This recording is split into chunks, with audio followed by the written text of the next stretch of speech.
and he has taken them from making a few $100 and in fact, I'm going to give you one quick story. Coordinating company in the Kern County area. She came to me. She started a coordinating company with just herself. 3 years later. It's been 3 years now. She worked with Rick, a year and a half ago, maybe? Yeah. 2 years ago, something like that. She now has 8 coordinators and does the bulk of all of the weddings in Kern County. Now, in Kern County, there's 4,200 weddings a year. She does the bulk of them, and she's been in business for 3 years. This is what this man can do for you. Make sure you take notes. Make sure that you put down the information and retain it, and then afterwards you go back and see him, because he's going to have an offer for you guys that is phenomenal.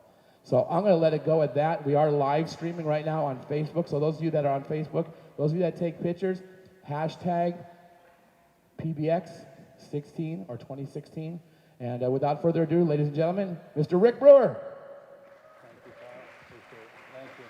Step one, two, step one, two. Good afternoon, everybody. Thank you all for coming out. You know, I thought about let's do this really fun thing, get everybody really excited, and make the other room feel like crap that they didn't come over here. You want to do that? We'll make a lot of noise. You want to do that really quick? Everybody stand up really quick. Stand up, and then let's just give as loud as we can, big cheer on the count of 3. 1, 2, 3, go. All right. Go ahead, sit down. I always like to start off with a standing ovation, so thank you for that. My name is Rick Brewer. By show of hands, how many people have heard me speak? I've been speaking in the wedding industry for a few years. A couple of you here have. Okay, so good. So this is first time for a lot of you. Good. That's great. Because what I'm teaching is not magic pill stuff. I'm not going to pretend that you can take everything that I have here and automatically transform your business overnight. It happens. But I'm going to tell you the absolute best way, the best practices, because this is what I do, is work with wedding professionals each and every day. Now, as far as my resume goes,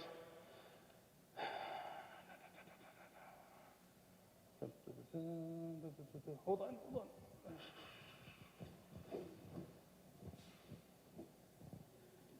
Did the battery go down? There it is.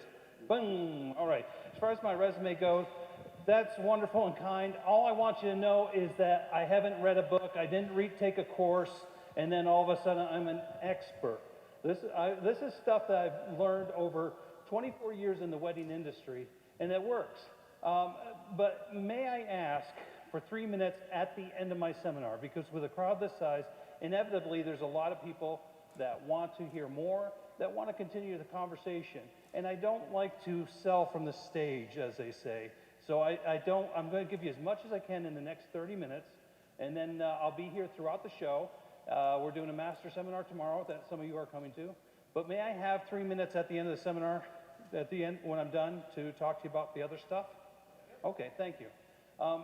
Again, my bio, wonderful, great, but it doesn't matter so much as what's the most important thing that you came here for. I did a survey online, and I talked to a lot of different people that are in photo booths, past clients and everything, and I came up with a top 3. So tell me if any of these 3 things matter to you. The challenges that you're facing. Number 1, can you get my phone to ring, Rick? And then challenge number 2 is the cheap competition. Anybody here dealing with that? Okay. And then number 3 was a tie between how do we convert them and how do we sell value? Because a lot of you aren't just cheapo, sell them cheap type photo booths. True? Okay, good. And I understand in the industry that you've got a lot of free options out there. And with the free options, this translates over throughout the wedding industry. It's not just photo booths. It's not just DJs. It's not just photographers. It's not just wedding planners. It's mostly the entire wedding industry, because what happens is we've got a very low barrier to entry to become a wedding business. And when we have a very low barrier to entry, then people are not willing to invest in it. They treat it more like a hobby than they do a business. Now, do you understand what the difference is between an investment and an expense? Anybody, raise your hands if you do. Investment will make you money. What's an expense?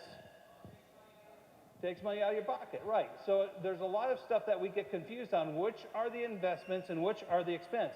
And I'm going to be speaking about the business stuff that's going to make you money today. Because again, we don't want you in the same bowl as everybody else. And to the unknowing customer, to your client who doesn't know how to buy what you sell, too many times you get put into that same bowl. Do you feel that sometimes? So what happens is we need to help you to get out of that bowl. Now the good news is this. The wedding report states that for the past 4 years rising, brides are spending more. So if they're spending more and they're willing to spend more and they're going to continue to spend more, let's get them spending more with you. Cool? All right. And we're going to help you to create your own identity to where the other bowl doesn't matter. The other flock of fish don't matter to you because of what you're doing is going to be so uniquely. The previous, was it Brian that spoke previously? Brian, he said a lot of great things, and it really makes you feel set apart when you have that on your agenda, doesn't it?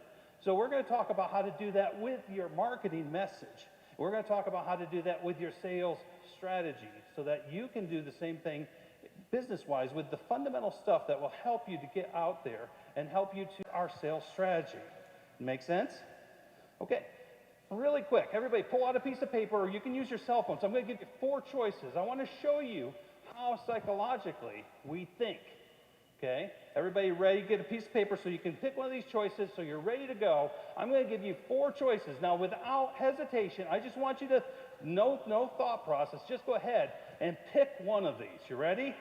Here's your choices. 1, 2, 3, or 4. Pick one, write it down. Now don't say it down. By show of hands, how many people picked 1? Okay, that's about normal, a little bit lower. How many people picked 2? All of those who picked 3, please stand up. And everybody look around the room. Okay, now go ahead and sit down. And just out of curiosity's sake, who picked 4? Okay, cool. You guys, I want to talk to you later. All right. Here's what psychology teaches us. If you picked 1, you are contemplated, perhaps hesitant in your decision-making process. Is that true, ones? Okay, if you pick 2, you form conclusions based on data, not emotion. If you picked 4, where's my 4s again? All right, you're my high rollers. I want to party with you later, guys. All right, you guys like the good things in life. Where's our 3s again?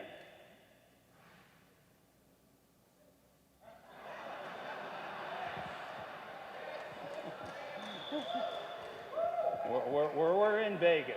I mean, no, I don't know if that's true. Perhaps we could have a little study group later.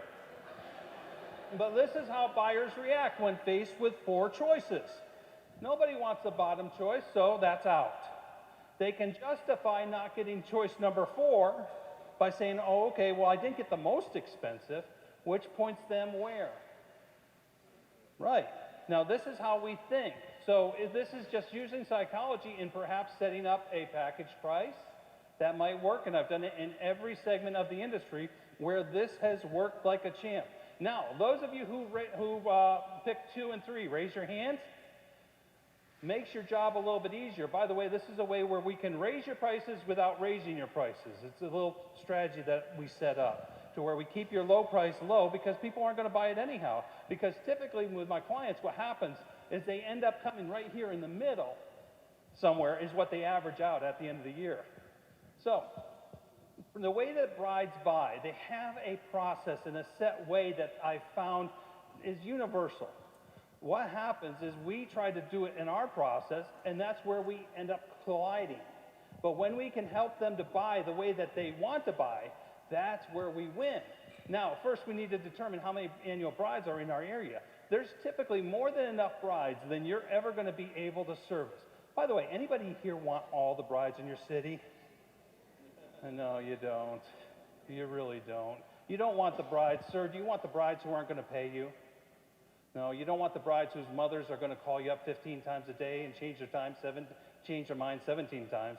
Or you don't want the brides who aren't going to talk to you at all and you can't perform the way that you need to perform when you need to talk to them and communicate. So we don't want all brides. And there are good brides who are going to pay us our high premium packages and be thrilled about us and then tell all their friends and neighbors about you because they loved you. Fair? Anybody ever had clients like that? Yeah, those are the fun ones, and that's how we have to set up our marketing message because that's the beginning stage.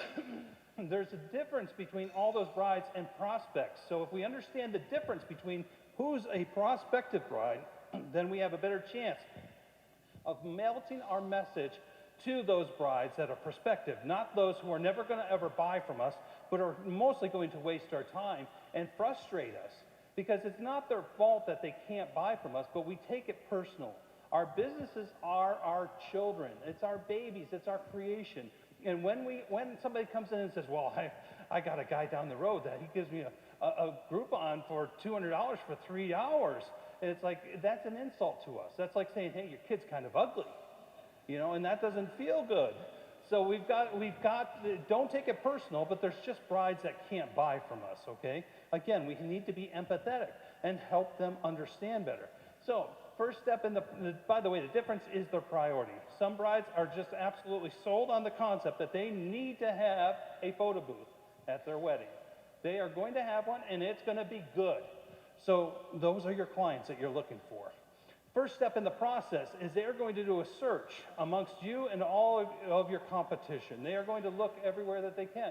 They're going to pick up the magazines, go on the websites, they're going to go to the bridal shows. They're going to ask their friends and neighbors, they're going to ask their vendors who they've already booked with. Who do you know? And they're going to get a big grouping of them, and then they're going to pare them down to the ones that they like based on what they see. The next step is they're going to communicate. They're going to either email or phone. By the way, first question out of their mouth, they say, are you available? And then what's the second question? How much? You need to be ready for that without saying, well, we don't quote prices without you coming in here and just sounding kind of like old-time salesy, okay? And there's ways that you can do that. The third step is you meet with them or you have some form of a, whether it be over the phone, whether it be a Skype or a face-to-face meeting. I prefer face-to-face. Here's why. The way that things have gone is we need to harness their focus. I'm going to talk about this in a little bit, but by harnessing their focus, you shut out everything else and it's just you and them, and you have a much higher chance of being able to close the sale. If you're selling something that's going to be more expensive, you've got to go a few extra steps. Next, you get the gig. Next, you get customers for life. The problem with it is that we want to just go ahead and scratch out all these reasons and go straight to the gig with our marketing. And I'll show you the two most commonly used default methods of doing that. We need to take them step by step by step and hold their hand along the process, because when we hold their hand and we tell them what to do next and gently help them along being helpful, we have a much better chance that they're going to go where we want them to go. You guys do this all the time. They don't. They're hopefully only going to get married once, maybe twice, but they're only going to do it this time only to this extent typically. So you need to help them along the process. So anybody here understand Maslow's theory of hierarchy? Okay, he was the guy that taught that you need food, air, and water on the bed. Oh, and it says sex here too. On the bottom level. And then you need your shelter and clothing, and then you need to feel good. And up at the top up there is self-actualization, which is purpose. And your business also has a hierarchy of needs, which goes like this. I've affectionately dubbed this the Brewer hierarchy of business. That the first thing you need is marketing. Without marketing, nobody knows you. They can't choose you if they don't know you. If they don't know who you are, you have no option of being a choice in their day. Second, you need sales. You need to be able, just because they know you, you need to be able to talk them and persuade them into what you're doing, if it's a match. And then finally is fulfillment. The bottom two areas are the only two areas in your business that make you money. Everything else is an expense. The bottom two, an investment. Now the problem with it is that not many people have a firm strategy on what to do with their sales and their marketing. And so they'll come along and they'll say, oh, I'm doing a bridal show next weekend, and they'll show up and then they'll be disappointed with the results. Now, is that because of the fact that the bridal show was bad even though you had 300 brides coming through it? Or was it perhaps the fact that you didn't prepare well enough, you didn't perform well enough? Because it's all on you. By the way, what's the bridal show producer's job? To get brides there. What's your job? To sell them, right. And how many people here do bridal shows by show of hands? Oh, cool. Okay. Everybody look in the back there. Fred, wave to me really quick. Fred Jacob is one of the most respected individuals in the wedding industry when it comes to bridal shows. Rob actually talked him into doing a seminar tonight at 6 o'clock, correct? 6 o'clock, how to prepare for your next bridal show. Fred's been doing this for 27 years, and he has a stellar reputation. He's going to give you some good information about it. He's also doing bride scans, so stop by and see him as well. But if you're doing bridal shows, you should get that information. So again, when we talk about your written down strategy, if you don't have a written down strategy, then you go to default mode. What happens when you go to default mode? One of two things.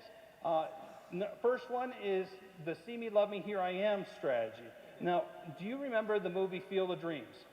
In the movie, the field whispered to Kevin Costner, if you build it, they will come. Right? Okay, so what happens is we show up on our websites, in our magazine ads, and our bridal shows, all these marketing with just saying, here we are, buy my stuff. Have you seen that? Okay. And like I said, bridal shows are typically, I like bridal shows for a simple fact that it's face-to-face. And you can work with people, they can get to know you, and it skips 2 steps of that 5-step process that I told you about earlier, because you actually get them to essentially the appointment. Now, I recommend an appointment outside of that, of the bridal show, so again, you can harness their focus.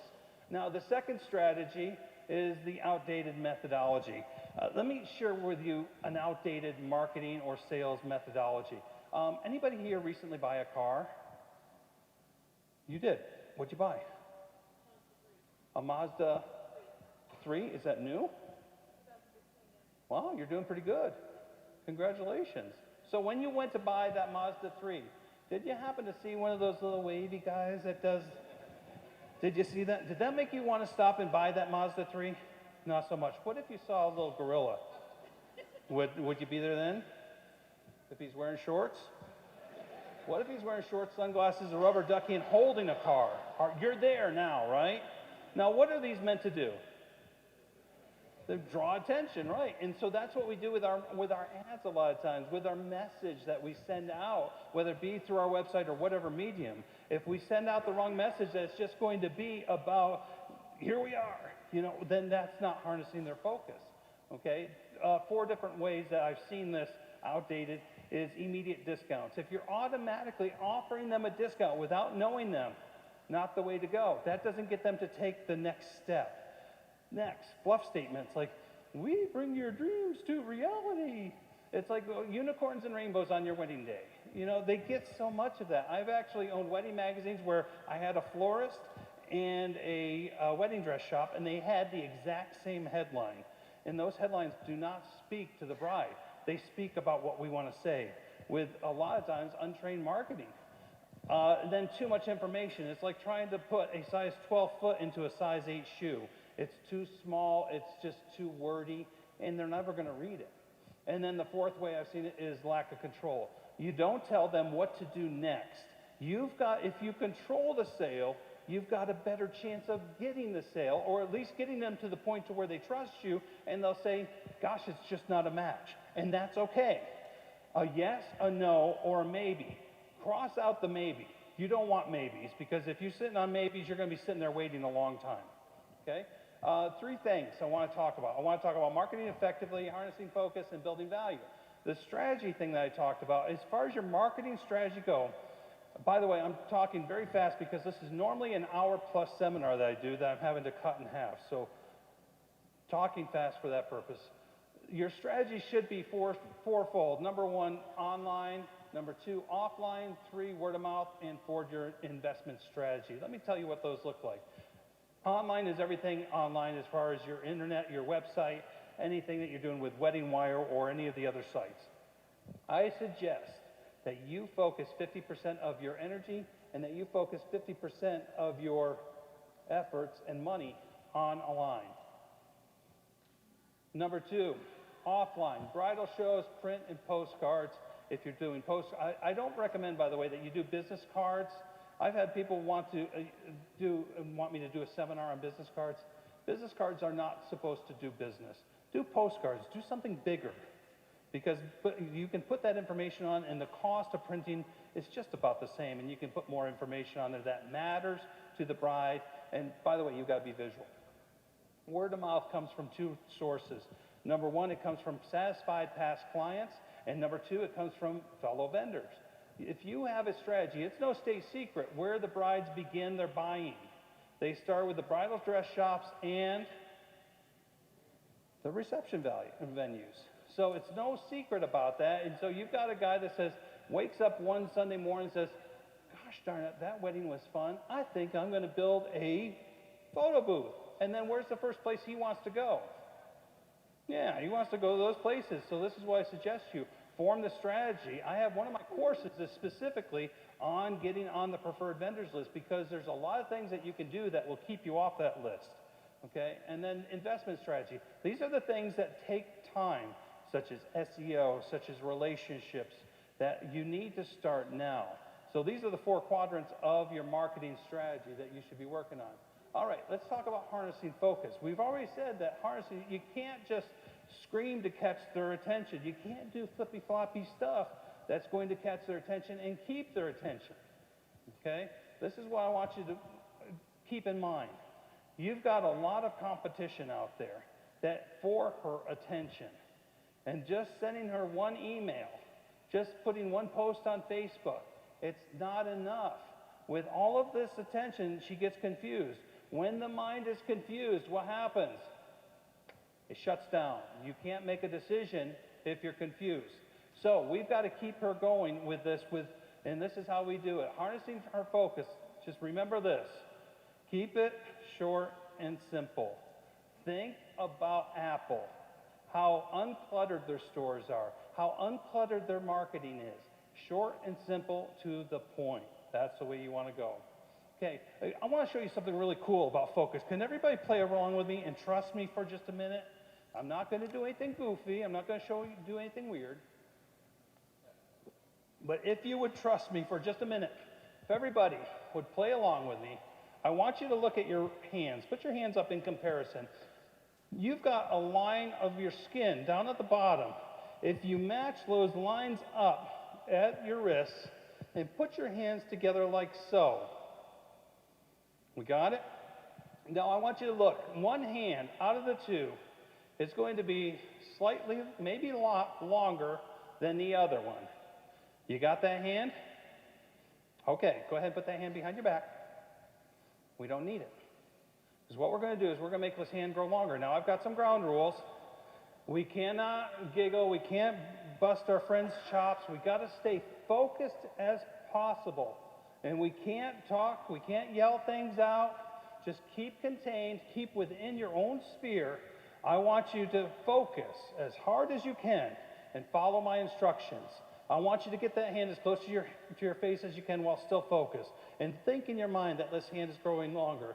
In your mind, this hand is growing longer and will become the longer of the 2 hands the next time we put it up in comparison. Now close your eyes and press it up against your forehead. You're thinking in your mind that this is going to be the longer of the 2 hands. As we speak, this hand is growing. Now go ahead and pull it away from your head and open up your eyes. And I want you to audibly command it to grow longer by saying out loud with me the words grow longer 6 times. You ready? Grow longer, grow longer, grow longer, grow longer, grow longer, grow longer. Now go ahead and put your hands back up in comparison. And sometimes, just sometimes, this works.